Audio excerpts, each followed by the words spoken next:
परिचय अधिनियम second class.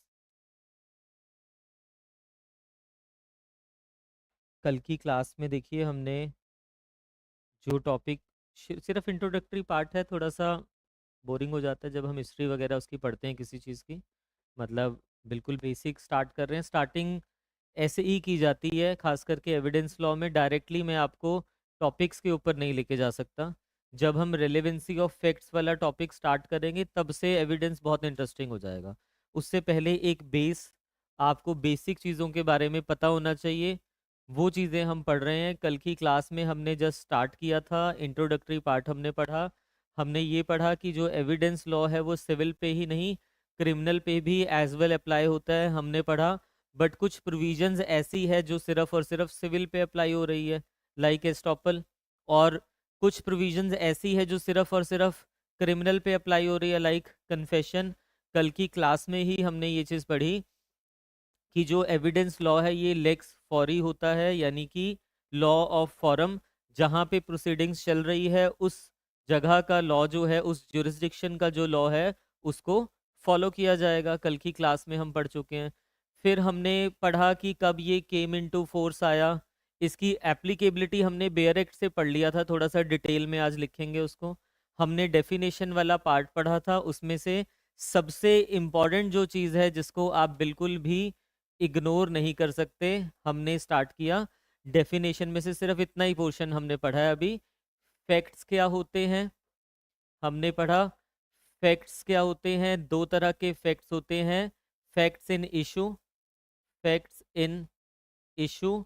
Material fact भी इनको हम कहते हैं, facts in matters in issue भी इसको हम कहते हैं। या फिर दूसरा है हमारे पास रेलेवेंट फैक्ट,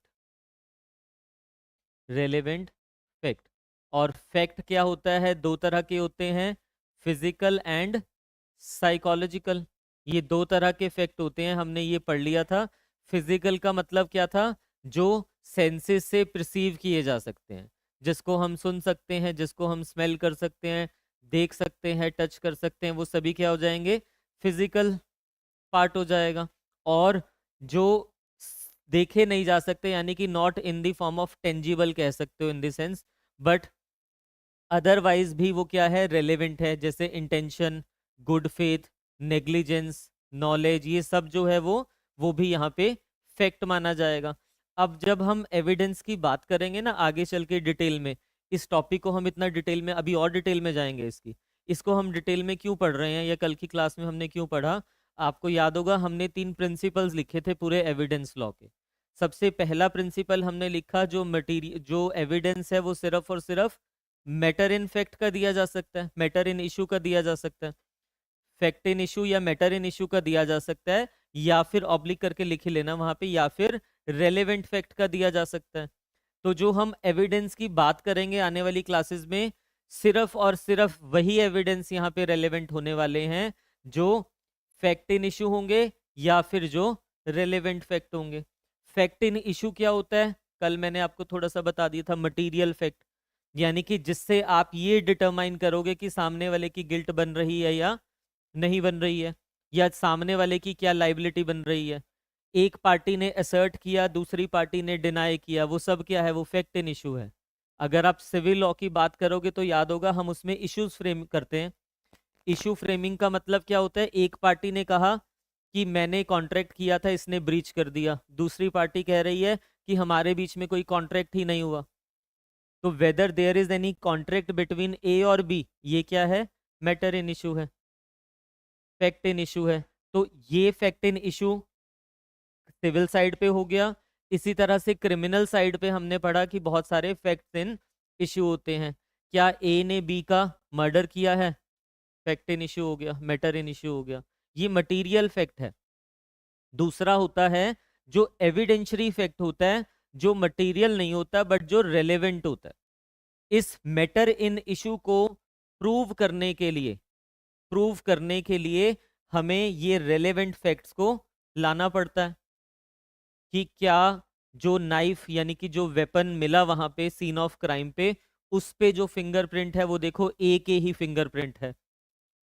एक्स एक्स ने ए को उस समय मर्डर करते हुए देखा, तो ये दो तीन एविडेंसेस जो हमारे पास आ रहे हैं यहाँ पे, ये क्या है, ये है सभी रेलेवेंट फैक्ट। क्यों? क्योंकि ये मटेरियल से रिलेट कर रहे हैं। कल की क्लास में यही चीज तो हमने पढ़ी। तो हमने पढ़ा प्रिंसिपल में पहली चीज कि जो एविडेंस आएंगे या तो वो फैक्ट इन इशू के या फिर वो एविडेंसेस आएंगे रेलेवेंट फैक्ट के। दूसरा हमने वहां पे क्या पढ़ा कि जो हियर से एविडेंस है वो एडमिसिबल नहीं है। हियर से कोई भी चीज एडमिसिबल नहीं है। वो अलग बात है कि हम एविडेंस में ही इसकी कुछ एक्सेप्शंस पढ़ेंगे आने वाली क्लासेस में। फिर लास्ट हमने पढ़ा बेस्ट एविडेंस रूल रहता है। हर चीज का बेस्ट जो एविडेंस अवेलेबल है वो कोर्ट में आपको पेश करना है। जब प्राइमरी एविडेंस है आपके पास तो सेकेंडरी क्यों देना। तो वो बेस्ट एविडेंस रूल में कौन कौन से सेक्शंस कवर हो रहे हैं कौन से नहीं, वो फिर हम लेटर ऑन पढ़ेंगे। बस इतना याद रखना, तीन प्रिंसिपल्स हैं जिसके ऊपर ये बेस्ड है। इतना हमने लिखा। उसके बाद इसकी डिटेल में भी आएंगे अभी, पर अभी हम पॉइंटर्स लिख रहे थे ना स्टार्टिंग में, उससे आगे थोड़ा सा लिखिए। बस एक बारी डेफिनेशन वाला पार्ट खत्म हो जाए उसके बाद बहुत अच्छा है एविडेंस लॉ। नेक्स्ट लिखिए आप।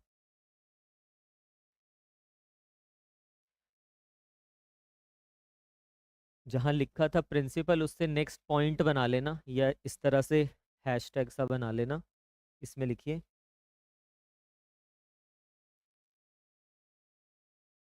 The Indian evidence act 1872। Indian evidence act की बात कर रहा हूँ अभी मैं, ठीक है। 1872 was drafted by sir James Stephens. Sir James Stephen, याद रख लेना। अगर आई एविडेंस से आ रहा है तो पूछा जाता है। हमने कल की डेट में ये कल ये लिखा था ना कि बीएसए इनटू फोर्स कब आया हमारे पास, 1 जुलाई 2024 में। तो एविडेंस का भी उसके ब्रैकेट्स में ही लिख लेना, क्योंकि एविडेंस खत्म थोड़ा ना हो गया। बेशक इसने उसको रिपील कर दिया है, बट अगर जो पुराने मुकदमे चल रहे हैं उसमें तो वही वाला लॉ लगेगा ना। ठीक है, तो उसमें और जैसे हिमाचल का पेपर आपको देना है तो उसमें तो पुराना ही आ रहा है, तो उसकी डेट भी लिख लेना। सेम डेट है जो कॉन्ट्रैक्ट एक्ट की है, 1 सितंबर 1872। ठीक है, ब्रैकेट्स में लिख लेना। नेक्स्ट लिखिए, इसके साथ ही लिखिए हाउएवर भारतीय साक्ष्य अधिनियम 2023 has repealed the Indian evidence act. भारतीय साक्ष्य अधिनियम is based on the recommendation of prelims के लिए है सिर्फ, recommendation of स्टैंडिंग कमेटी। सभी जो न्यू लॉज है ना सबके लिए कॉमन ही है। अगर प्रीलिम्स में पूछ लिया जाता है तो based on the recommendation of standing committee. इसमें फर्दर लिखिए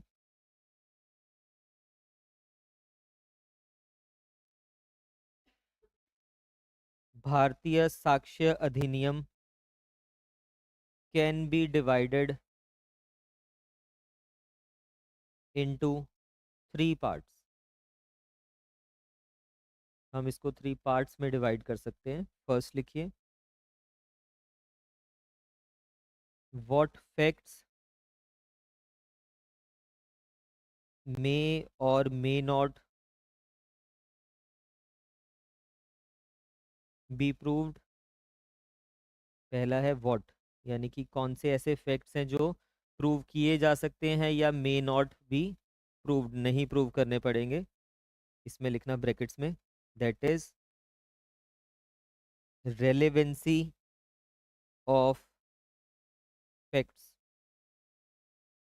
section 3 to 50। Section 3 to 50 relevancy of facts. Second लिखिए, how are the relevant facts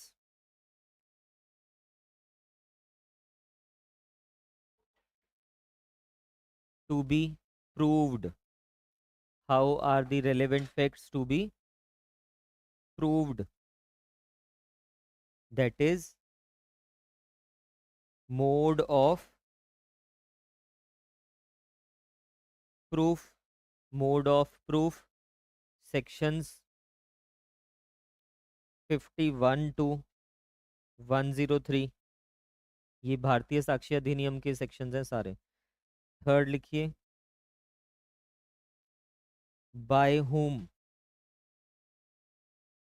by whom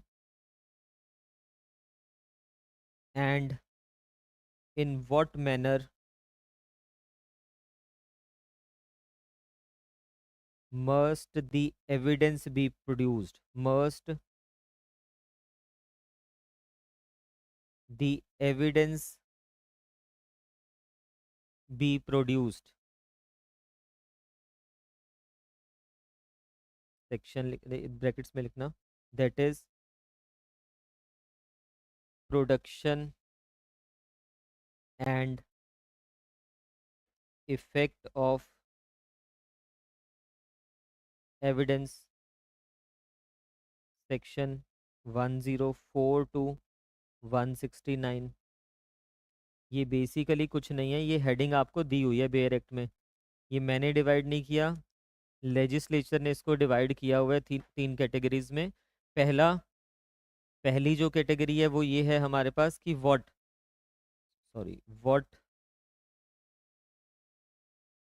factors में कि क्या प्रूव करना है क्या प्रूव नहीं करना, यानी कि रेलेवेंसी की बात हो रही है। आपको ये तो पता लग गया कि रेलेवेंट फैक्ट और मैटर इन इशू का ही सिर्फ एविडेंस दिया जा सकता है। अब ये रेलेवेंट फैक्ट क्या होता है, कल हमने पढ़ा कि सेक्शन 3 से लेके 50 तक के जो सेक्शंस हैं सिर्फ वही रेलेवेंट है और सिर्फ उसी का एविडेंस दिया जा सकता है, एविडेंस को रिस्ट्रिक्ट किया जा रहा है, इसके अलावा कोई फैक्ट जो है वो रेलेवेंट नहीं होने वाले हैं। तो ये हम पढ़ेंगे पहला, एंड नेक्स्ट पढ़ेंगे how are the relevant factors to be proved, यानी कि किस तरह से हमें उसको प्रूव करना है वो हम नेक्स्ट सेक्शंस में पढ़ेंगे। और लास्ट टॉपिक है बाय होम, कौन उसको प्रूव करेगा, यानी कि किसके ऊपर बर्डन वगैरह है, या फिर आप कह लीजिए कि किस तरह से उसको प्रोड्यूस करना है, यानी कि एग्जामिनेशन वगैरह पार्टीज का किस सीक्वेंस में होता है और कैसे होता है। ये 3 पार्ट्स में हम पूरे एविडेंस, मतलब ये 3 पार्ट्स खत्म हो गए, बेयर में दिए हुए हैं, हमारा एविडेंस लॉ खत्म हो जाएगा। तो आगे के पार्ट्स को तो अभी हम डिटेल में नहीं जा रहे हैं, हम तो फर्स्ट वाला पार्ट अभी स्टार्ट कर रहे हैं ना, जिसमें हमने कुछ डेफिनेशंस पढ़ी हैं। बाकी की डेफिनेशन जब हम पूरी तरह से कर लेंगे तब हम ये फर्स्ट वाला पार्ट स्टार्ट कर देंगे। कहाँ से कहाँ तक है, सेक्शन 3 से लेके 50 तक है। सेक्शन 1 हमने पढ़ लिया है, 2 हम पढ़ रहे हैं, उसके बाद हमारा ये भारतीय साक्ष्य अधिनियम स्टार्ट हो जाएगा। तो इसको स्टार्ट करने के लिए, यानी कि पहला जो टॉपिक हमने पढ़ना है that is relevancy of fact, क्योंकि जो फैक्ट होते हैं 2 तरह से डिवाइड किया हमने, या तो वो फैक्ट इन इशू होगा या फिर वो रेलेवेंट फैक्ट होगा। फैक्ट इन इशू की तो कोई प्रॉब्लम ही नहीं ना, उसका तो एविडेंस आएगा ही आएगा।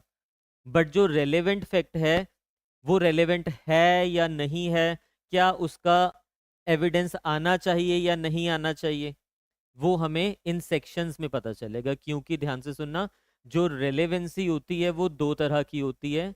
रेलेवेंसी जो होती है वो 2 तरह की होती है, जो ये रेलेवेंसी ऑफ फैक्ट की हम बात कर रहे हैं ना।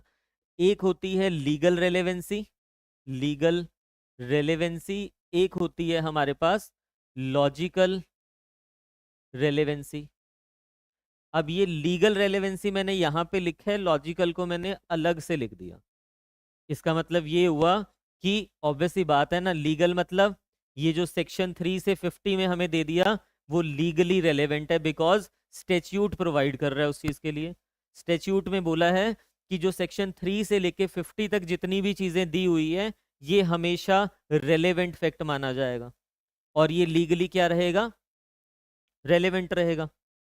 बट इसके अलावा कुछ फैक्टर्स ऐसे होते हैं जो लॉजिकली तो रेलेवेंट होते हैं but legally they are not relevant. आप लॉजिक लगाओगे कि ये रेलेवेंट होने चाहिए, कोई क्राइम हुआ, आपको ये लगेगा कि हाँ ये रेलेवेंट होना चाहिए, बट वो फिर भी एक्सक्लूड किए गए हैं कहाँ से, इस लिस्ट में से। यानी कि वो लीगली रेलेवेंट नहीं है, however they are logically relevant. और लॉजिकल रेलेवेंट होने से कुछ नहीं होता है, एज एन एविडेंस आप उसको दे नहीं सकते हो। फॉर एग्जाम्पल, जैसे अगर हम बात करें कन्फेशन की, कन्फेशन अगर हम पुलिस वाले को दे रहे हैं तो उसकी कोई रेलेवेंस नहीं रह जाती है, बट लॉजिकली देखा जाए तो दे तो रहे हैं ना उसको हम, तो उसकी रेलेवेंसी होनी चाहिए, बट यहाँ पे नहीं है। तो हम यहाँ पे ये टॉपिक भी आगे जाके कवर करेंगे। There are certain facts which are logically relevant but not legally relevant. और रिवर्स भी इसका पढ़ेंगे, there are certain facts which are legally relevant, legally तो उसको रेलेवेंसी में डाला हुआ है, but logically they are not relevant. जैसे फॉर एग्जाम्पल, हम कुछ टॉपिक आगे जाके पढ़ेंगे प्रिविलेज्ड कम्युनिकेशन वगैरह के बारे में। अभी हालांकि हो सकता है आपको ये चीज़ें ना समझ आ रही हो क्योंकि हमने पढ़ा नहीं है ना। कुछ कम्युनिकेशन वगैरह जो होते हैं प्रिविलेज्ड होते हैं, उसके एविडेंस वगैरह नहीं दिए जा सकते, बट लॉजिकली तो वो रेलेवेंट होने चाहिए। तो ऐसी बहुत सी चीज़ें मिल लगेंगी आपको कि logically they are relevant but legally they are not relevant, और लॉजिकली रेलेवेंट होने से कुछ होता नहीं है। यहाँ पे एज एन एविडेंस किसी चीज को जब आपको देना है, बात मत करो प्लीज, किसी चीज को जब आपको एज एन एविडेंस देना है तो वो क्या होना चाहिए, लीगली रेलेवेंट होना चाहिए। तो पहला जो टॉपिक है हमने यही करना है रेलेवेंसी ऑफ फैक्ट का। और कौन सी रेलेवेंसी की बात हो रही है, लीगल रेलेवेंसी की बात हो रही है। इसके बाद लिखिए,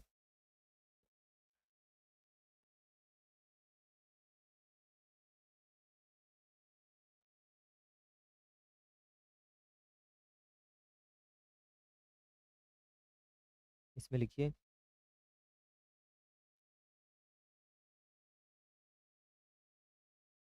Indian evidence act 1872 was mainly based on the English law of evidence, English law of the evidence.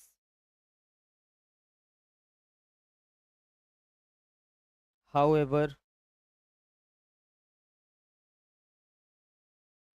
Indian Evidence Act oblique भारतीय साक्ष्य अधिनियम is not exhaustive। ये कल भी वैसे मैंने आपको बताया था लिमिटेशन लॉ करते हुए, नॉट एग्जॉस्टिव। लिमिटेशन लॉ जो है ना वो एग्जॉस्टिव है। आप देखो लिमिटेशन के साथ जब हम इसको पढ़ रहे थे, सेम है ना, वो भी लेक्स फोरी है, ये भी लेक्स फोरी है, वो भी सिविल क्रिमिनल पे लग रहा है, ये भी सिविल क्रिमिनल पे लग रहा है। तो बहुत सी चीज़ें आपस में मैच कर रही हैं, बट ये वाली अलग है कि वो जो है एग्जॉस्टिव है, but Indian evidence act is not exhaustive. इसमें लिखिए, ब्रैकेट्स में लिखना, बिकॉज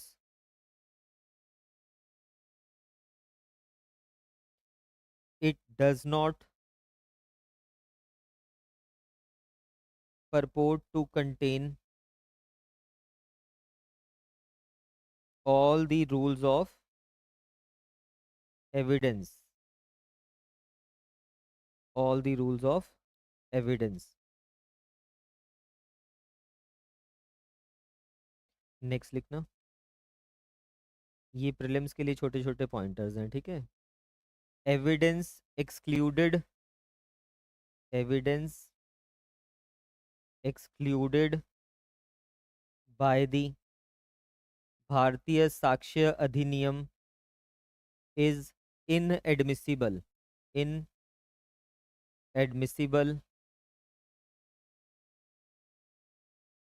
इवन इफ, अंडरलाइन कर लेना इनएडमिसिबल को, इवन इफ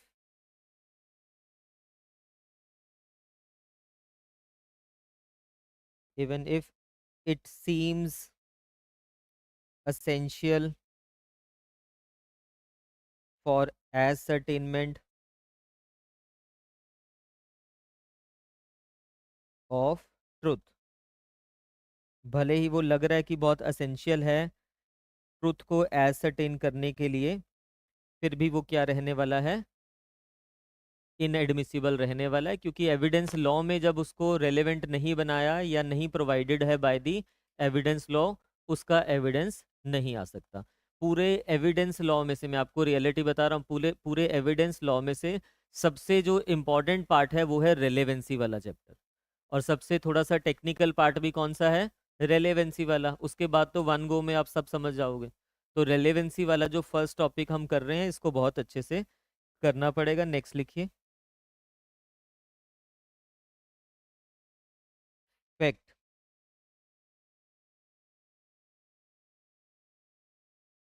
हाँ, फैक्ट।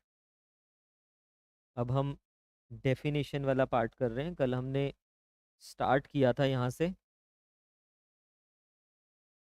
बेयर में से हमने पढ़ लिया हुआ है फैक्ट क्या होता है। दो तरह के फैक्ट होते हैं, फिजिकल होगा या फिर साइकोलॉजिकल होगा। आज की क्लास में हम और इसको फर्दर डिवाइड करेंगे। साइड पे लिख देना सेक्शन 2F ऑफ भारतीय साक्ष्य अधिनियम। फैक्ट में हमने लिखा सेक्शन 2F ऑफ भारतीय साक्ष्य अधिनियम। इसमें लिखिए, according to Bentham it can be divided into two parts. Facts को दो पार्ट्स में डिवाइड किया जा सकता है। First, physical facts. Second, psychological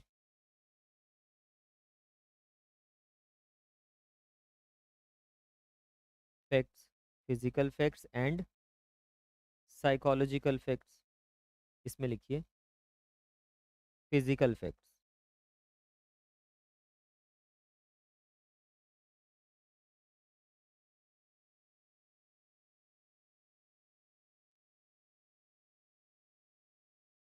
anything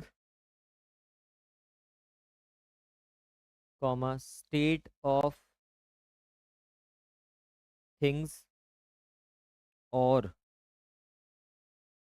relation of things, यानी कि कोई भी चीज जो कैपेबल होगी, capable of being perceived by senses, perceived by senses. अब ये सेंसेस क्या होती हैं, हमने वैसे तो हमें पता ही होता है, मेनली हमारे पास 5 सेंसेस होती है। कई बार हम कह नहीं देते मेरी 6 सेंस कह रही है कि ऐसा होने वाला है। ठीक है, तो मेनली हमारे पास 5 सेंसेस होती हैं, 6 सेंस तो आपकी सोच होती है सिर्फ। इसमें लिखिए, सेंसेस में लिख लेना क्या क्या हो सकता है। साइट, साइट मतलब आई। सेकंड, स्मेल, किसी चीज़ को अगर आप स्मेल कर रहे हो। Nose. Third, taste, touch, hearing, hear या हियरिंग। ठीक है, तो ये आपकी सेंसेस है। अगर आप किसी भी चीज़ को परसीव कर सकते हो ना इन सेंसेस से, तो वो फिजिकल एक्ट होने वाला है। फैक्ट जो है वो फिजिकल होने वाला है अगर किसी भी चीज़ को परसीव किया जा सकता है। फिर सेकंड लिखिए, या इसका एग्जांपल लिख लीजिए। For example, illustrations A to C तक थी, कितनी थी कल, 4। पहली 4 है ना, A to D of section 2F। देख लेना, चेक कर लेना, 4 लिखवाई है ना। हाँ, तो यही तो पूछ रहा हूँ कि A to D है या A to,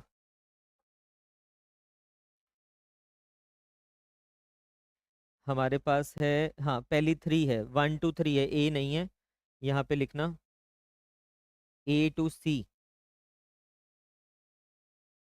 ठीक है, A to C, A to C भी नहीं, अब 1 to 3 कीजिए ना, क्योंकि अब पहले ए हुआ करता था यहाँ पे।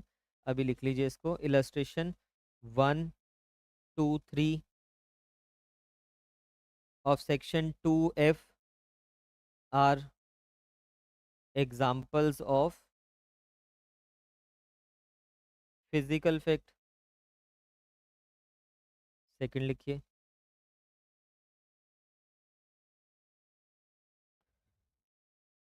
Psychological facts.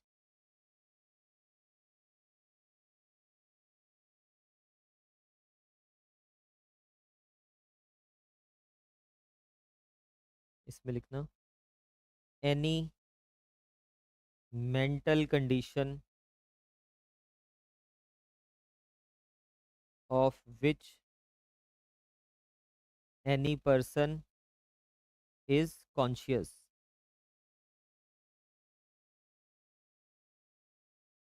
ये मेंटल कंडीशंस हैं,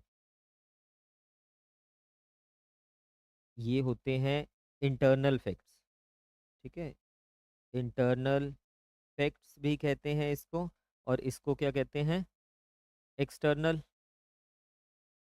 जो फिजिकल है वो एक्सटर्नल फैक्ट्स हो गए, जो साइकोलॉजिकल है वो इंटरनल फैक्ट्स हो गए। इसमें लिखिए, does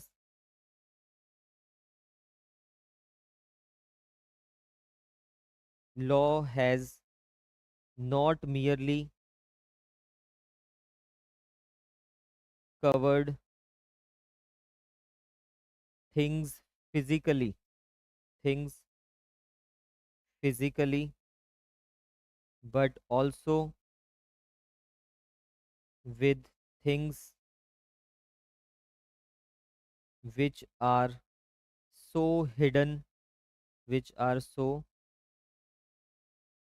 hidden as to be, as to be beyond physical observation। इसको अंडरलाइन कर लेना, beyond physical observation, that is state और condition of a person's mind. State और कंडीशन ऑफ पर्सन's माइंड की, उसके माइंड में क्या चल रहा है। Example, example, intention, intention physical observation से नहीं पता चलेगी आपको, ठीक है, इंटेंशन, गुड फेथ,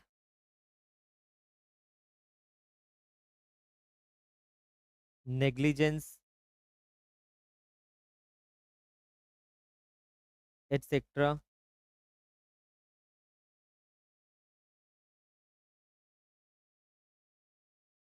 और लिखना साथ में, इलस्ट्रेशन लास्ट है ना, illustration, illustration 4 of section 2F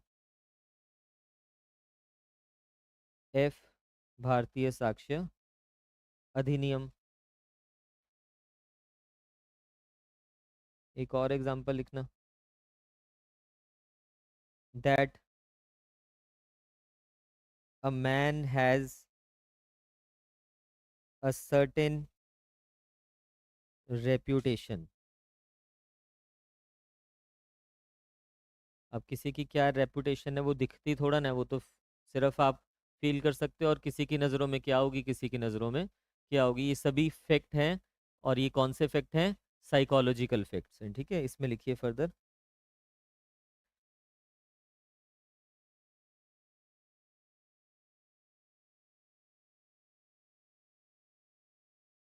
note लिखना इसमें,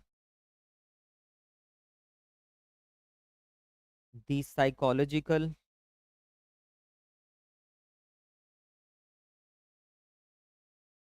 facts can only be proved by circumstantial evidence. अब आपको ये नहीं पता कि सर्कमस्टांशियल एविडेंस होता क्या है, बट जब हम ये टॉपिक पढ़ लेंगे सर्कमस्टांशियल एविडेंस, तब आपको समझ आ जाएगा कि क्या होता है सर्कमस्टांसेस। इसको डायरेक्ट एविडेंस से आप प्रूव नहीं कर सकते हो, सिर्फ on the basis of circumstances ही आप प्रूव कर पाओगे कि ये साइकोलॉजिकल जो फैक्ट है वो एग्जिस्ट कर रहा था या नहीं कर रहा था। इसमें लिखिए आगे।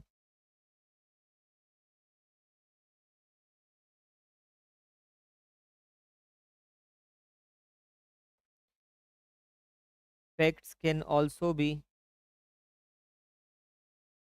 facts can also be divided into following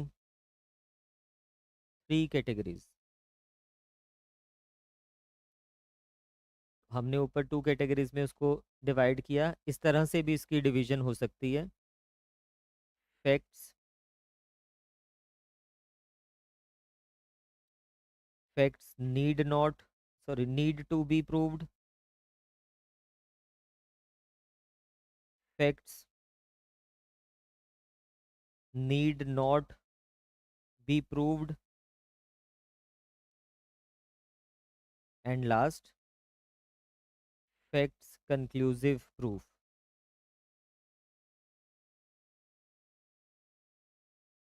facts conclusive proof, इस तरह से हम इसकी डिवीजन कर सकते हैं। इंपॉर्टेंट है क्योंकि बेयर एक्ट में आपको इसी तरह से डिवीजन मिलेगी। इसमें लिखना section 3 to 50 BSA, section 5 to 55 Indian evidence act. यहाँ पे हमें वो फैक्ट्स दिए हुए जो आपको प्रूव करने पड़ेंगे। फिर इसमें लिखना, मतलब ये इसके साथ था, facts need not be proved, ये फैक्ट हमें प्रूव करने की रिक्वायरमेंट नहीं है। Section 51 to 53 BSA Bharatiya Sakshya Adhiniyam, and section 56 to 58 Indian evidence act. Same ही है, कोई फ़र्क नहीं है, सिर्फ सेक्शन नंबर चेंज हो रहे हैं वहाँ पे, ठीक है। फिर इसमें लिख सकते हो आप कंक्लूसिव जो है, for example section 35 BSA/41 Indian evidence act, और सेक्शन 116, वेरी इंपॉर्टेंट, ठीक है, section 116 of BSA/112 of Indian evidence act. Very important, ठीक है, इसको आने वाली क्लासेस में जब हम करेंगे। हरियाणा में इस बार एग्जाम में आ रखा है, इसमें से जो लेटेस्ट एग्जाम हुआ है मेंस का, इस सेक्शन में से आ रखा है। And otherwise it is very important. आप हिमाचल का पेपर दोगे, किसी और स्टेट का दोगे, हो सकता है इसमें से ना आ जाए आपको, क्योंकि वैसे ही बहुत इंपॉर्टेंट है ये पार्ट। ये बहुत इंपॉर्टेंट है जो हम पढ़ेंगे फॉर मेंस, ये भी इंपॉर्टेंट है, बट उस लेवल का नहीं जितने मैंने ये ग्रीन में बॉक्स में बनाए हैं, ठीक है, रेक्टेंगुलर शेप में। आगे लिखिए।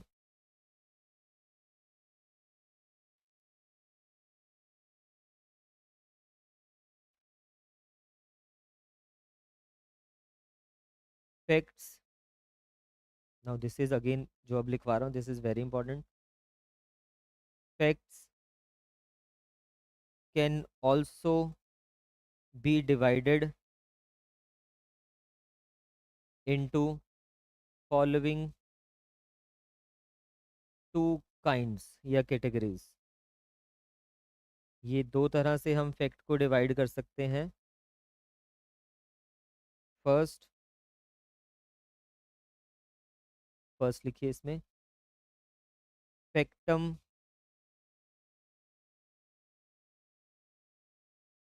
प्रोबेंडम। वे ये प्रीलिम्स में नंबर ऑफ टाइम्स पूछा गया, ठीक है। Factum probandum, that is, brackets में लिखना, that is principal facts oblique material facts, and second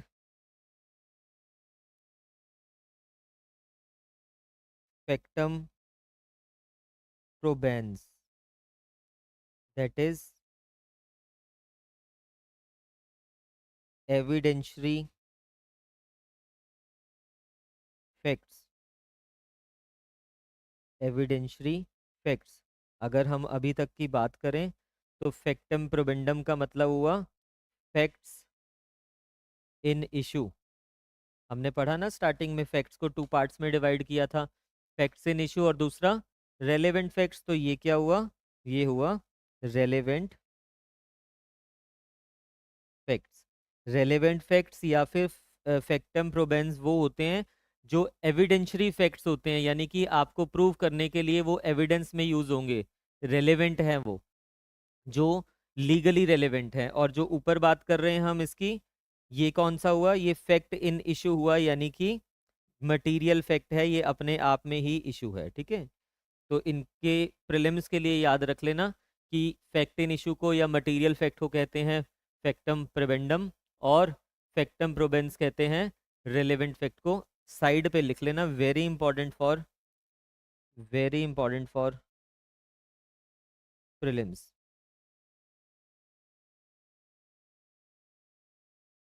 very important for prelims.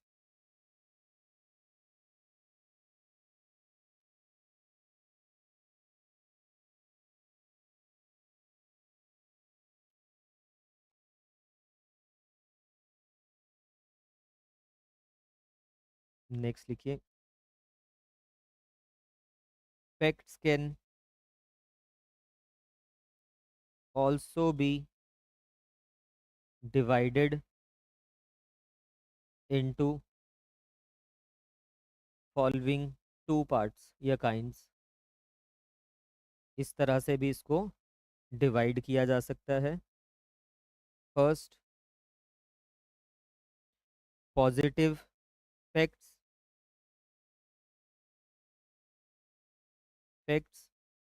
Second negative facts, that is positive में लिखिए existence of a certain state of thing things, और इसमें लिखना that is non existence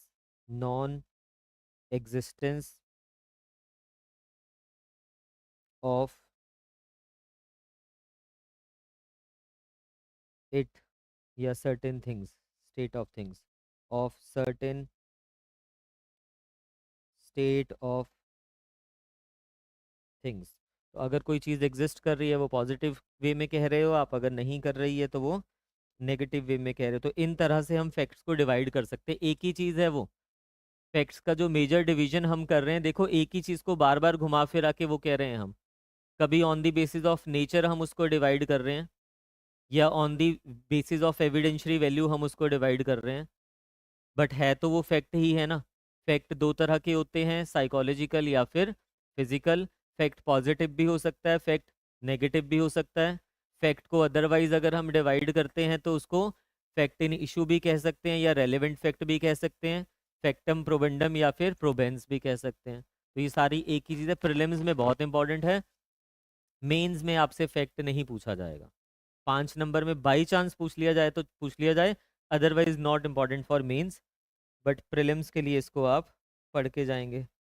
आगे लिखिए। Hmm हम्म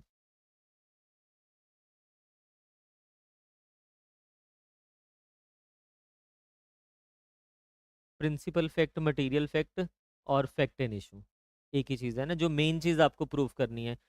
अब आपको जब आप सिविल लॉ कर रहे थे मेरे पास, इश्यूज फ्रेमिंग की, अभी चार्ज फ्रेमिंग पे हमने नहीं किया क्रिमिनल साइड पे, बट आपको पता होगा जब आपको बताया था, जब आप जजमेंट लिखते हो एक एक इशू को आपको डिसाइड करना पड़ता है, तो उस इशू के लिए जो आपको डायरेक्ट एविडेंस मिल रहा है वहाँ पे, वो क्या है, वो प्रिंसिपल एविडेंस है। बट उसको प्रूफ करने के लिए अगर आपके पास कुछ और एविडेंसेस आ रहे हैं, वो सारे क्या हो जाएंगे, वो रेलेवेंट फैक्टर्स हो जाएंगे। और रेलेवेंट कौन कौन से आएंगे या नहीं आएंगे वो फिर डिपेंड करता है। फैक्ट्स को एक और कैटेगरी में डिवाइड कीजिए, विच इज़ वेरी इंपॉर्टेंट।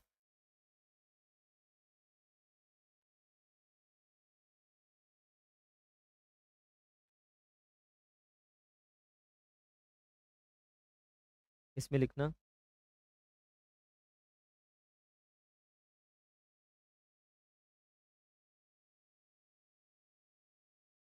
मतलब हेडिंग बना लेना आप, logical relevancy of versus legal relevancy.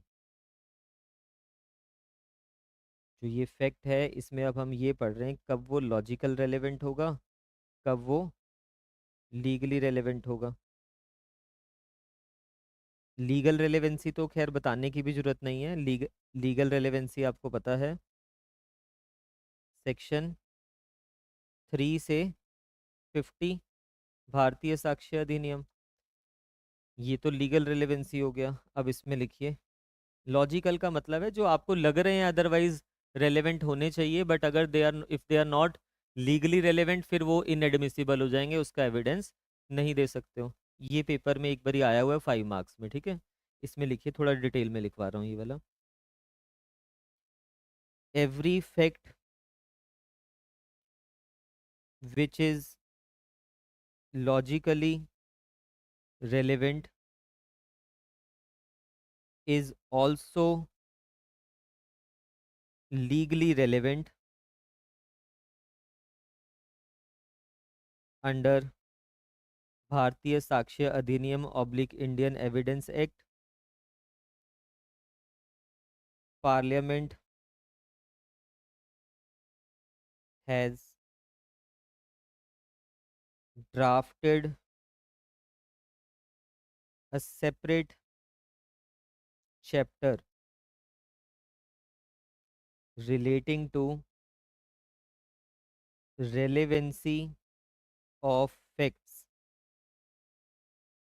relevancy of facts, that is section 3 to 50 of भारतीय साक्ष्य अधिनियम is dealing with legal relevancy, legal relevancy। फिर लिखना, although there is a general rule, there is a general rule that every fact which is logically relevant is legally relevant, which is logically relevant is legally relevant also, but full stop करके लिखना, but there are certain exceptions where certain facts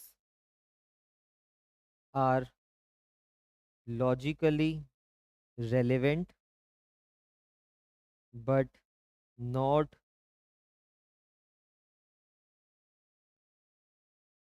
legally, not legally relevant। For example देखिए, जब हम sections, हमने क्या लिखा है अभी तक, जब हम सेक्शन पढ़ेंगे ना 3 से लेके 50 तक, वो सब क्या है, वो लीगल रेलेवेंसी आपको दिया हुआ है। जितने भी वहाँ पे आपको एविडेंस दिए हुए हैं, आप उसको लॉजिकली सोचोगे तो आपको यही समझ आएगा कि हाँ ये रेलेवेंट होने चाहिए। जब आप उसको लॉजिकली देखोगे तो आपको समझ आएगा कि हाँ ये रेलेवेंट होने चाहिए। तो जनरल रूल हमारे पास यही है कि अगर कोई चीज लॉजिकली रेलेवेंट होती है तो पार्लियामेंट ने जब लेजिस्लेचर ने जब इस लॉ को बनाया उन्होंने भी इसी चीज को ध्यान में रखा कि ये लॉजिकली रेलेवेंट है, इसको लीगली भी रेलेवेंट बनाना चाहिए। तो जनरल रूल तो यही है कि कोई चीज अगर लॉजिकली रेलेवेंट है वो लीगली भी रेलेवेंट है। बट इस रूल की कुछ एक्सेप्शंस है जो मैं अब आपको लिखवा रहा हूं कि ये लॉजिकली आपको लगेगी ये चीजें क्या है, रेलेवेंट है, but they are kept outside this, यानी कि legally they are not relevant. ठीक है, ये लिखिए, इसके साइड पे भले ही आप लिख लेना, यहाँ पे लिख लेना logically relevant but not logically relevant but not legally relevant. ये जो एग्जांपल्स हैं हम उसी के लिख रहे हैं कि ये जो हैं लॉजिकली तो रेलेवेंट होंगे बट लीगली ये रेलेवेंट नहीं है। क्यों नहीं है लीगल रेलेवेंट ये? क्योंकि 3 से लेके 50 सेक्शन में इनको कवर नहीं किया गया है। कौन कौन सी चीज़ें हैं वो लिखिए। First, privileged communication.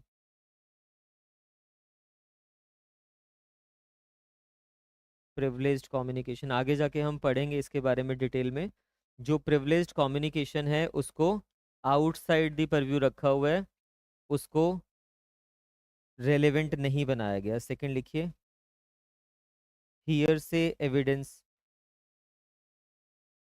हियर से एविडेंस, हियर से वैसे तो देखो अगर किसी ने सुन भी ली है वही चीज़, मतलब मैंने होते हुए कोई क्राइम को देखा और मैंने आपको बताया, ठीक है, होनी चाहिए, लॉजिकली लग रहा है कि हाँ हो जाना चाहिए, बट इसको एक्सेप्शन में रखा हुआ है। बट इस रूल की एक्सेप्शन की भी एक्सेप्शन है कुछ, वो हम पढ़ेंगे लेटर ऑन। थर्ड लिखिए, where truth of facts is known to both the parties, to both the parties, then estoppel is not applicable. ये भी एविडेंस में ही हम आगे एस्टॉपल का रूल पढ़ेंगे ना। एस्टॉपल यहाँ पे एप्लीकेबल नहीं होगा, एक्सेप्शन है एस्टॉपल की, जब ट्रुथ जो है दोनों पार्टीज को पता है। तो जब ट्रुथ पता ही है दोनों पार्टीज को तो उसको आउटसाइड क्यों रखा जा रहा है, उसको रेलेवेंट करना चाहिए था। अब आपको ना ये थोड़ी समझ कम आ रही होगी कि प्रिविलेज कम्युनिकेशन होता क्या है, हियर से होता क्या, ये सारे टॉपिक डिटेल में हम आने वाली क्लासेस में पढ़ेंगे। ठीक है, थर्ड, सॉरी फोर्थ लिखिए, fourth, oral evidence not accepted in case of availability of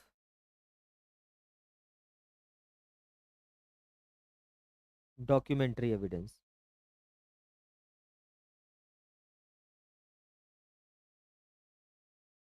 तो ये भी लॉजिकली तो हमें लग रहा है यार, जब डॉक्यूमेंट्री एविडेंस है तो क्या हो गया, ओरल एविडेंस भी तो है ही है, उनको तो एक्सेप्ट कर लेना चाहिए साथ में। तो हम आगे जाके ये पढ़ेंगे कि ओरल एविडेंस को एक्सेप्ट ही नहीं किया जाएगा। क्यों? क्योंकि वो लीगली रेलेवेंट नहीं है, बट लॉजिकली हमें लग रहा है कि ले लेना चाहिए ओरल एविडेंस को, तो उसको आउटसाइड रखा गया है। लास्ट लिखिए,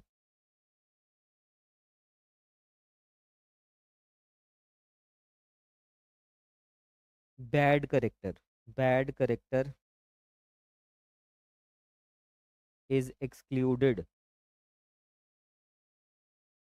किसी का प्रीवियस अगर बैड करेक्टर है, सपोज किसी का प्रीवियस, किसी ने सपोज कीजिए पहले 3 बारी वो मर्डर कर चुका है, ठीक है, अभी वो पहले उसने ए का मर्डर किया, बी का किया, सी का किया, अब डी के मर्डर के लिए उसको एक्यूज बनाया गया, पता नहीं किया या नहीं किया पता नहीं, बट जब डी का ट्रायल उसके ऊपर चल रहा होगा ना, this is rule of evidence, उसने जो प्रीवियसली किया हुआ है ए के साथ, बी के साथ और सी के साथ, भले ही वहां पे गिल्टी क्यों नहीं हो गया, प्रीवियस उसका जो बैड करेक्टर है वो रेलेवेंट नहीं होगा। लॉजिकली अगर आप देखो तो यहाँ से समझ आ रहा है ना कि साइको है, साइकिल मतलब बार बार मार रहा है तो हो सकता है इसी ने मारा हो। लॉजिकली हमें लग रहा है कि ये चीज़ रेलेवेंट होनी चाहिए, बट लीगली ये चीज़ रेलेवेंट नहीं है। इन सब में अगर आप लॉजिकली देखोगे कहीं ना कहीं आपको रेलेवेंसी नजर आएगी, बट लीगली ये रेलेवेंट नहीं है, इनको आउटसाइड रखा हुआ है सभी सिचुएशन में। बट जब हम बाकी के रेलेवेंसी वाले लॉज पढ़ेंगे, यानी कि जब सेक्शन 3 से लेके 50 वाले पढ़ेंगे, उनमें एक बारी सोच के देखना, वो लॉजिकली भी रेलेवेंट होंगे और लीगली भी वो रेलेवेंट बना रखे हैं। तो उस रूल की सिर्फ एक ये एक्सेप्शन है। अब इसका रिवर्स लिखते हैं।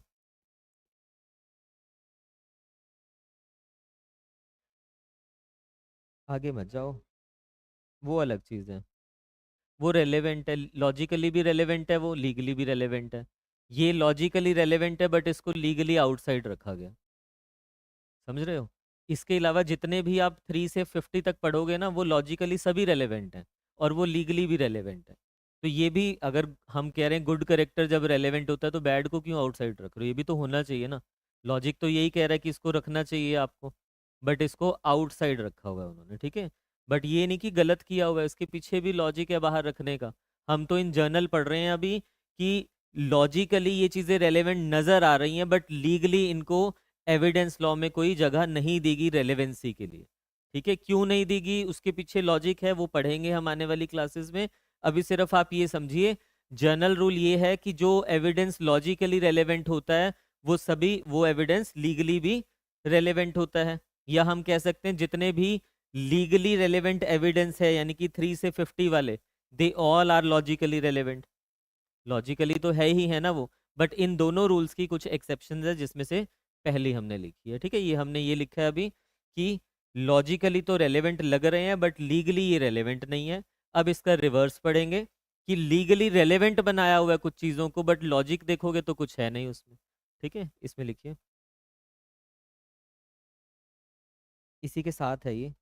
Every every fact which is legally relevant must be logically, every fact which is legally relevant must be logically relevant also, but there are certain facts,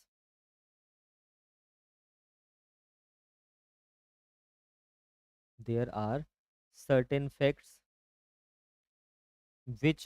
which are not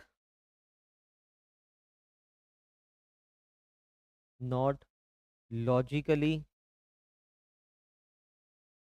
relevant, but still they are declared to be legally relevant। यानी कि logically logically not relevant but legally फिर भी क्या है ये, relevant है। अब जो हम पढ़ रहे हैं एग्जांपल्स लिखिए इसमें। लॉजिक तो नहीं है बट लीगली इनको रेलेवेंट बनाया हुआ है, और रेलेवेंट बनाने के पीछे लॉ मतलब एक रीज़न है, ऐसे नहीं कि बिना रीज़न के बना दिया गया। ठीक है, इसमें लिखिए,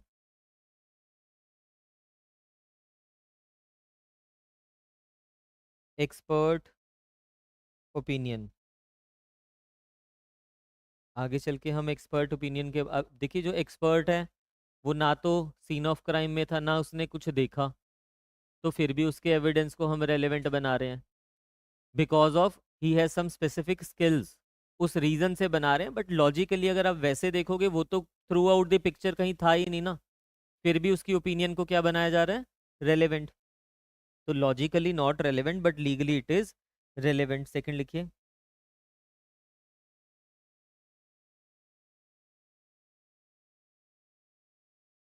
जज previous judgements.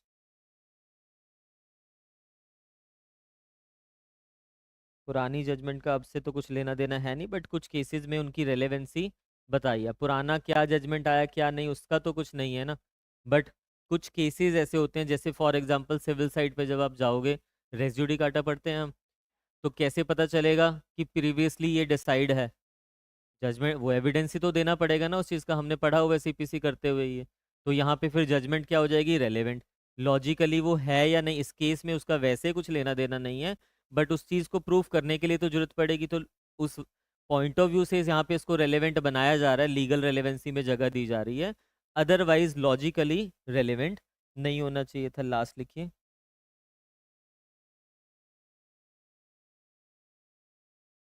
Deposition of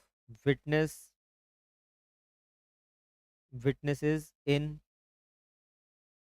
earlier cases. पुराने केसेस में अगर विटनेसेस ने कुछ कहा हुआ है, एविडेंस का सेक्शन 33 हुआ करता था, अभी देख लेना कौन सा section 33, Indian evidence act, BSA का चेक कर लेना, कॉरेस्पॉन्डिंग सेक्शन। चेंजेस कुछ नहीं है। कोई विटनेस स्टेटमेंट दे रहा है पुराने केस में, क्या उसको इस वाले में यूज किया जा सकता है? जनरली तो नहीं किया जाना चाहिए, लॉजिकली तो नहीं होना चाहिए वो। बट अगर वो 33 सेक्शन की कंडीशंस को फुलफिल कर लेता है तो लीगली वो क्या हो जाएगा, रेलेवेंट हो जाएगा। वो जब हम पढ़ेंगे कंडीशन तब आपको क्लियर हो जाएगा। तो ये वो कुछ फैक्ट हैं जो लॉजिकली रेलेवेंट नहीं है। ध्यान से समझिए जो मैं आपको बता रहा हूँ। जो हमारे पास सेक्शन 3 से लेके 50 तक भारतीय साक्ष्य अधिनियम में, 3 से 50 तक जितने भी सेक्शंस दिए हुए हैं, दे आर लीगली रेलेवेंट। ये क्या है, लीगली रेलेवेंट है। अगर ये लीगली रेलेवेंट है, जनरल रूल ये कहता है कि ये लॉजिकली भी क्या है, सारे के सारे रेलेवेंट है। बट इस रूल की कुछ एक्सेप्शन है। पहली एक्सेप्शन हमने ये पढ़ा कि कुछ फैक्ट्स हमारे पास ऐसे हैं जो लॉजिकली तो रेलेवेंट होने चाहिए, बट फिर भी उसको यहाँ पे कोई प्लेस नहीं दिया गया है, उसको रेलेवेंट नहीं रखा गया। और फिर सेकंड हमने ये पढ़ा कि लॉजिकली तो वो रेलेवेंट है ही नहीं है, फिर भी उसको लीगल वाली कैटेगरी में रखा गया। बट जनरल रूल क्या है हमारे पास, जनरल रूल ये है कि जो फैक्ट्स है लॉजिकली रेलेवेंट है तो वो लीगली भी रेलेवेंट होता है। However there are certain exception. Question क्या पूछा जा सकता है मेंस में, facts, those facts which are logically relevant are also legally relevant, comment. ठीक है, 5 या 10 नंबर में जितने भी पूछा जाएगा तो ये स्टेटमेंट के ऊपर कमेंट तो आपको करना ही है, साथ में एक्सेप्शंस भी देनी है। अब ये मत समझना कि एक्सेप्शंस तो बहुत सारी हैं, याद कैसे होगी। ये इतने इंपॉर्टेंट सेक्शन है ना जितने भी आपको लिखवाए हैं, जब आप इसको डिटेल में पढ़ लोगे टिप्स पे याद हो जाएगी आपको। बट सेकंड क्लास में अगर ये एक्सपेक्ट करोगे कि हाँ मुझे एक एक प्रिविलेज्ड कम्युनिकेशन क्या होता है या प्रीवियस जजमेंट, तो वो पॉसिबल नहीं है। बट आने वाली क्लासेस में जब आप पूरा एविडेंस कर लोगे, फिर इसको बैक रिवाइज करोगे, बिल्कुल टिप्स पे आपको ये चीज़ याद हो जाएगी। आगे लिखिए। नहीं, वो तो फिर पार्ट नहीं बना रहे हो ना, अदरवाइज हो गया वो तो आपका एक्सप्रेशन हो गया। इसमें लिखिए आगे, क्वेश्चन लिख लीजिए, क्वेश्चन लिखिए।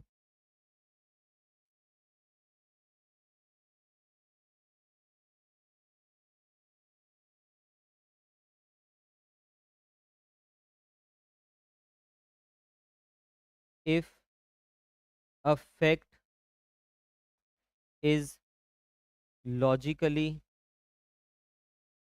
Relevant then it is also legally relevant.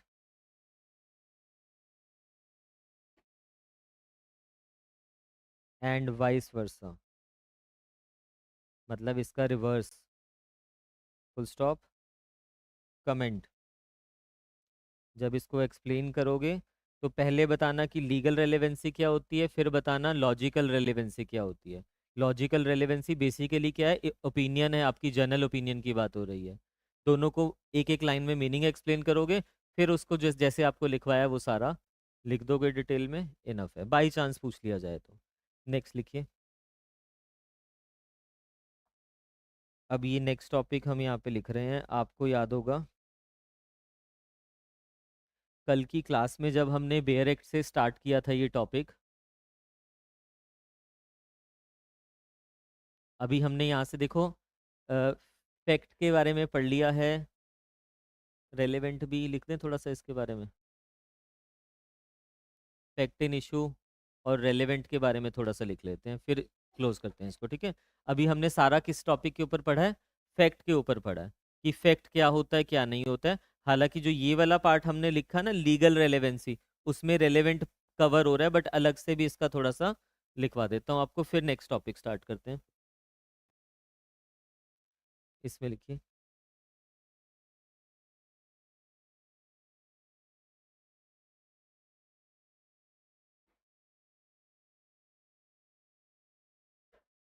Facts को डिवाइड करना,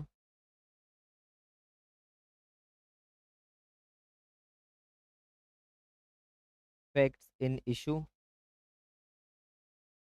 या फिर मैटर इन इशू, और दूसरा रेलेवेंट फैक्ट्स।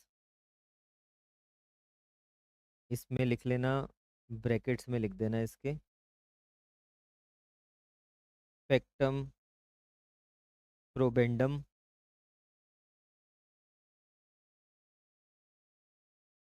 फैक्टम प्रोबेंस। अब इसमें दोनों को थोड़ा सा एक्सप्लेन कर रहे हैं। फैक्ट इन इशू लिखिए, facts in issue.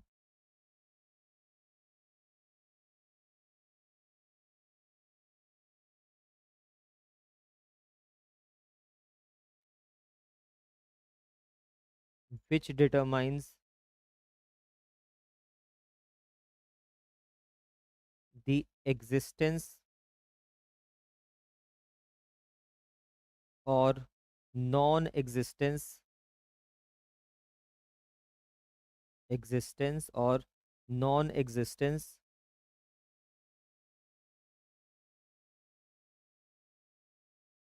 Nature, comma करके लिखना, नेचर और extent of any right, liability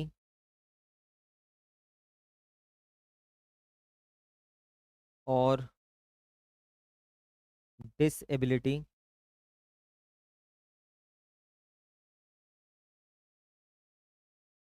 asserted or asserted or denied by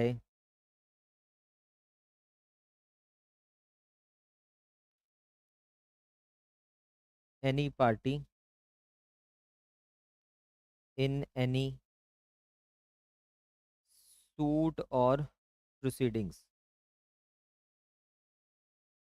suit जो होता है यहीं पे लिख लेना, सूट जो होता है वो सिविल साइड पे होता है, प्रोसीडिंग जो होती है वो क्रिमिनल, और एविडेंस एक्ट तो दोनों पे लगता होता है, इसलिए हम सूट और प्रोसीडिंग यहाँ पे टर्म यूज़ कर रहे हैं। Therefore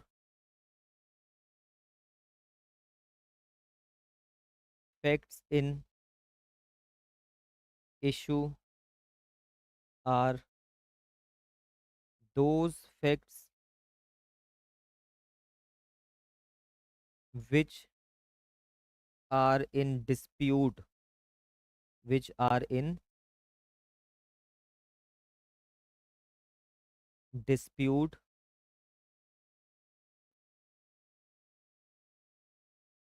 for example, if A is accused of murder of B, A is accused of murder of B, then facts in issue will be, first, that A caused B's death, second, A intended to cause B's death. इससे देखो ना, इससे सबसे क्या हो रही है, उसकी लाइबिलिटी, उसका क्वांटम, उसका नेचर एंड एक्सटेंट डिसाइड हो रहा है लाइबिलिटी का। तो इसलिए ये सारे क्या हो जाएंगे, मेन फैक्ट्स हो जाएंगे, principal facts, facts in issue.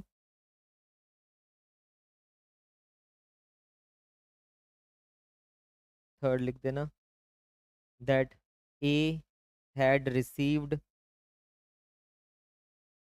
Any grave and sudden provocation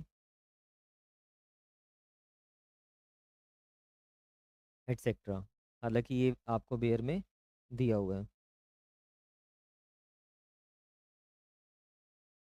therefore facts in issue are principal facts, material facts.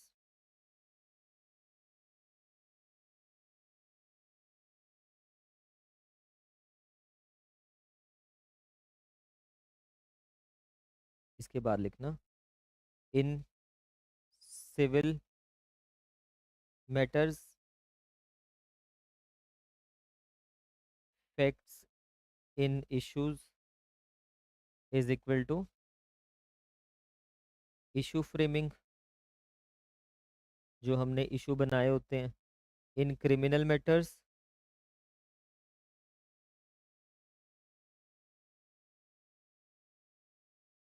Facts in issue is equal to charges. अभी चार्जेस आपको नहीं पता है, आपने पढ़ा नहीं है, बट जैसे इश्यूज होते हैं सिविल साइड में, वैसे ही क्रिमिनल साइड में चार्जेस होते हैं।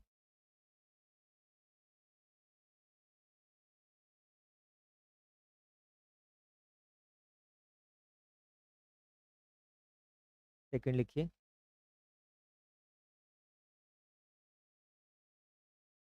फैक्ट्स इन इशू के बाद सेकंड लिखिए relevant facts. Relevant facts,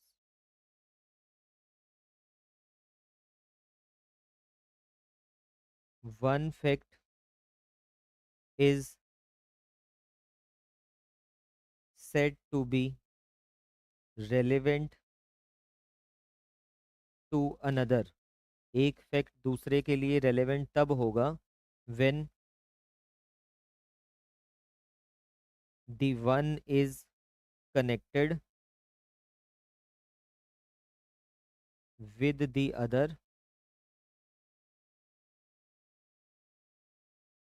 under the provisions of section 3 to connected with the other under the provisions of section 3 to 50 of भारतीय साक्ष्य अधिनियम। एग्जाम्पल लिखिए। अब इसके लिए रेलेवेंट फैक्ट के लिए थोड़ा मैंने ऊपर आपको लॉजिकल रेलेवेंसी ये थोड़ा बहुत बता दी है, बट इसमें हम लिख रहे हैं रेलेवेंट फैक्ट के ब्रैकेट्स में भी लिख लेना, फैक्टम प्रोबेंस। उसमें लिखा है ना ऊपर हमने, अच्छा यहाँ स्टार्टिंग में लिख दिया था, ठीक है। इसमें लिखिए example, if A is accused of the murder of B, then relevant facts will be first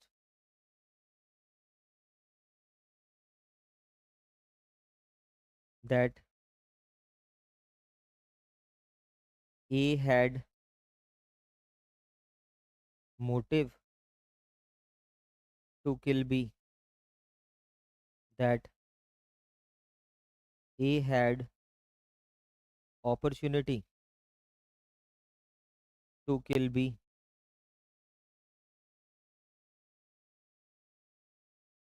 that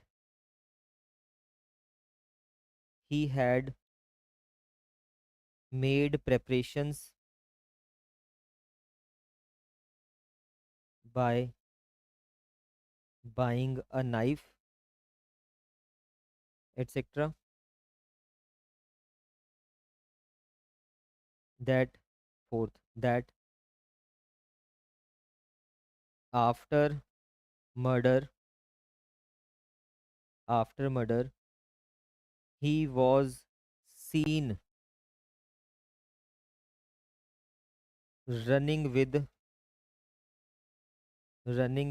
blood stained knife in his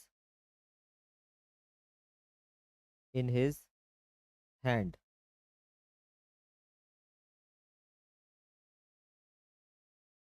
ठीक है, तो आपको यहाँ से थोड़ा समझ, अभी इसी में अगर आपसे पूछा जाए कि मैटर इन इशू क्या होगा, मैटर इन इशू तो होगा कि दैट ए किल्ड बी, जहां से ध्यान से समझिए, जहां पे उसकी गिल्ट के ऊपर फर्क पड़ रहा है, उसकी गिल्ट का नेचर एंड एक्सटेंट डिसाइड किया जा रहा है, क्या वो जनरल एक्सेप्शंस में कवर हो रहा है, it is matter in issue. Fact in issue, क्या उसने बी को मारा है, मेन है ना, यहाँ पे गिल्ट डिसाइड हो रही है। बट जो ये सारी सिचुएशंस हमने यहाँ पे लिखी है, ये तो सिर्फ कॉन्ट्रीब्यूटिंग, यानी कि इनका रिलेशन जरूर है मेन फैक्टर से, but they are evidentiary factors. जैसे हमने उनको बोला ना, वो प्रिंसिपल या प्राइमरी या फिर मेन मैटर है, जो फैक्टम प्रोबेंडम जिसको हम कह रहे हैं, ये क्या है, ये एविडेंशरी मैटर्स है, कि ये एज एन एविडेंस हम उसको दे रहे हैं, क्यों, क्योंकि रेलेवेंट है उस मेन चीज से, इसीलिए लिखिए इसमें साथ में, therefore relevancy implies relationship and such relationship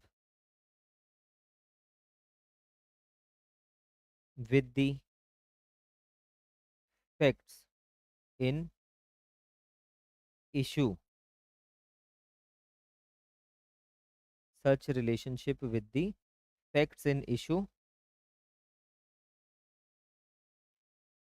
which convinces a judge as to the existence of fact in issue, कि जो फैक्ट इन इशू है वो एग्जिस्ट करता भी है या नहीं। फैक्ट इन इशू क्या था, कि क्या ए ने बी को मारा है, उस चीज की एग्जिस्टेंस या नॉन एग्जिस्टेंस के लिए, उस चीज को प्रूव करने के लिए हम क्या कर रहे हैं, इन चीजों को हमें देना पड़ेगा, बिकॉज इनका रिलेशन है उसके साथ, और अगर रिलेशन है तो ये चीजें भी क्या होनी चाहिए, रेलेवेंट होनी चाहिए। ठीक है, इसमें फर्दर लिखिए,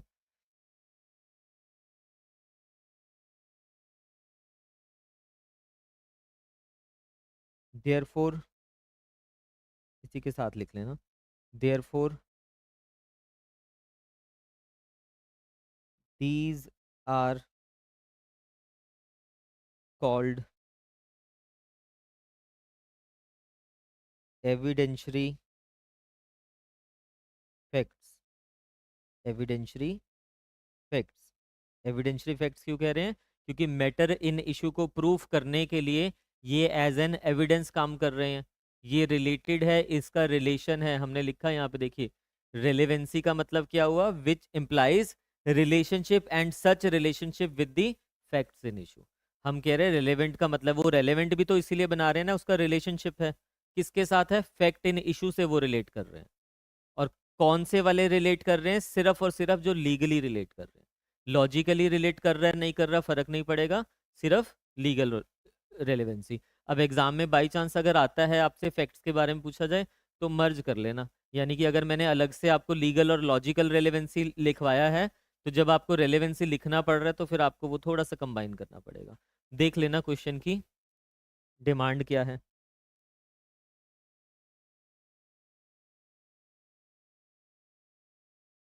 हम्म, जब हम ये चीज़ समझा रहे हैं, क्या कह रहे हो, हम्म, हम्म, हम्म। नहीं, बहुत ज्यादा नहीं ना।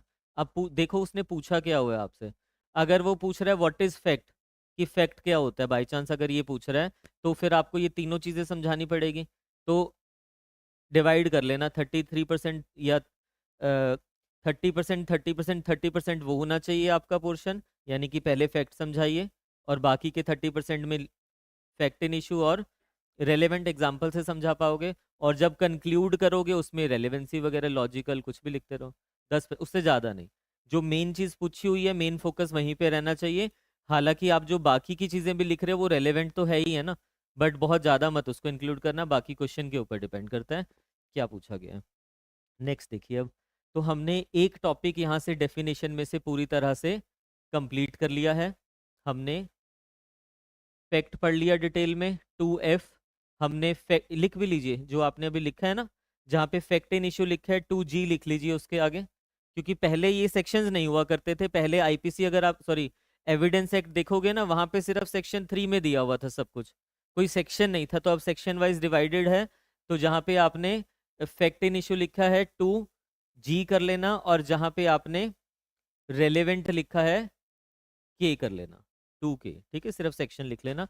ये 3 टॉपिक हमने अच्छे से कर लिए हैं। बाई चांस अगर आ जाएं, हालांकि आपको वैसे बता दिया कि आगे जितना भी हमने टॉपिक पढ़ना ऑब्वियसली वो इसके ऊपर बेस्ड है, वो चीज़ें तभी समझ आ पाएगी जब मैं आगे की क्लास में आपको बोलूँगा दिस इज़ रेलेवेंट फैक्ट, तो आप समझ जाएंगे कि ये एविडेंशरी फैक्ट है। अगर मैं बोलूँगा this is fact in issue, तो वो आपको समझ आएगा, ठीक है। तो जब हम आप देखना जब आप क्वेश्चन करते हो ना एग्जाम में, जैसे आप सिविल साइड पे कुछ लिख रहे होते हो, मैंने आपको बताया वहां पे हमेशा आप ये लिख सकते हो सिविल साइड पे कि हम क्या बना रहे हैं, इश्यूज। बनाते भी हो आप में से कुछ बच्चे, जब एग्जाम कर रहे हो प्रोपोजिशन आया आपने इशू फ्रेम कर दिए वहां पे, बट क्रिमिनल में कभी इश्यूज फ्रेमिंग मत कर देना। मैंने कईयों का सर्कल गलत भी किया हुआ है वो, कि आप क्रिमिनल में भी क्या कर देते हो, इशू फ्रेमिंग कर देते हो। क्रिमिनल में आप क्या लिख सकते हो, या तो लिखो पॉइंट ऑफ डिटर्मिनेशन, भले एक ही आदत डाल लो, पॉइंट ऑफ डिटर्मिनेशन सिविल में और क्रिमिनल में भी, या फिर लिख सकते हो facts in issue. Criminal facts in issue तो दोनों में कॉमन हो गया ना, तो फैक्ट्स इन इशू भी लिख सकते हो आप उसको, या फिर आप लिख सकते हो पॉइंट ऑफ डिटर्मिनेशन। और वहां पे कभी ये टर्म मत यूज करना कि इश्यूज फ्रेम कर रहे हो, क्योंकि यहाँ पे फ्रेम होते होते हैं चार्जेस। तो अभी देखो हमारा ये टॉपिक कंप्लीट हो गया है, रेलेवेंट। फिर हमने क्या रह गया है, लिखने को रह गया कुछ पोर्शन हमारा। इसके बाद हम कल की क्लास में एविडेंस पढ़ेंगे, which is very important topic, paper में आया भी हुआ है और very important topic. Evidence law पढ़ रहे हैं तो आपको ये तो पता होना चाहिए कि एविडेंस होगा क्या यहाँ के लिए, तो ये कल की क्लास में होगा, अभी तो नहीं हो पाएगा। हमने ये टॉपिक कर लिया हुआ है, सेक्शन 1 हमने कर लिया था पर इस पे लिखा नहीं है, लिखना चाहोगे? हम्म, अभी आएगा सब कुछ, अभी चलने दो, अभी कहाँ आ गए हम, है ना, अभी तो स्टार्ट किया हमने, सिर्फ रेलेवेंसी एडमिसिबिलिटी करेंगे उसको, बट अभी नहीं करेंगे। जब हम एडमिसिबिलिटी पढ़ लेंगे आगे एक चैप्टर आएगा अलग से, उसके साथ पढ़ेंगे उसको। पहले हमें पता होना चाहिए ना कि एडमिसिबिलिटी होता क्या, अभी तो आपने सिर्फ रेलेवेंसी पढ़ा है। तो एकदम से भागने की भी कोशिश मत करो, 2 ही तो लेक्चर्स हुए हैं अभी, अप्रॉक्सीमेटली 2.5 से 3 महीने चलने वाला है एविडेंस लॉ, उसमें सारा कवर हो जाएगा, कोई टॉपिक ऐसा रह नहीं जाएगा। बस जो चल रहा है ना क्लास में उसको साथ के साथ अच्छे से पढ़ते रहना, उसमें भागने की कोशिश मत करना, ठीक है। जितना हो रहा है उसको अंडरस्टैंड, अब देखो फॉर एग्जांपल कल की क्लास में जब हमने स्टार्ट किया था आपको सच में नहीं पता था कि फैक्ट्स क्या होते हैं, या मैटर इन इशू क्या होता है, या रेलेवेंसी क्या होती है। तो बट आज की क्लास में जब उसको डिटेल में हमने पढ़ लिया है, अब तो आपको क्लियर हो गया ना वो टॉपिक, तो बाकी के जितने भी टॉपिक है वो सारे क्लियर हो जाएंगे, बट स्टेप बाय स्टेप। मैं फास्ट चलूंगा फिर नहीं वो चीज़ें हो पाएगी, इसी स्पीड से चलेंगे फिर भी 2.5 और 3 महीने में ये खत्म हो जाएगा, ठीक है। अभी लिखने वाला हो नहीं पाएगा क्योंकि ज़्यादा ये, कल की क्लास में पहले हम लिख लेंगे जो थोड़ा सा रह गया है सेक्शन 1 के ऊपर, और फिर हम आगे स्टार्ट करेंगे, या सेक्शन 1 बाद में लिखा जाए, ऐसे करेंगे। पहले हम आगे स्टार्ट कर लेंगे, सारी डेफिनेशंस कवर कर लेते हैं, उसके बाद लास्ट में हम क्या करेंगे, सेक्शन 1 लिख लेंगे जो हमने स्टार्टिंग में पढ़ा था, और फिर हम रेलेवेंसी वाले पार्ट के ऊपर जाएंगे। चलिए, क्योंकि सेक्शन 1 एज सच कोई इंपॉर्टेंट नहीं है, प्रीलिम्स में पूछा जाएगा अगर पूछा जाएगा, बट फिर भी एक दो चीज़ें उसमें लिखवाने वाली है, कल की क्लास में कवर कर लेंगे। 3:30 पे मिलते हैं जो लिमिटेशन लॉ कर रहे हैं।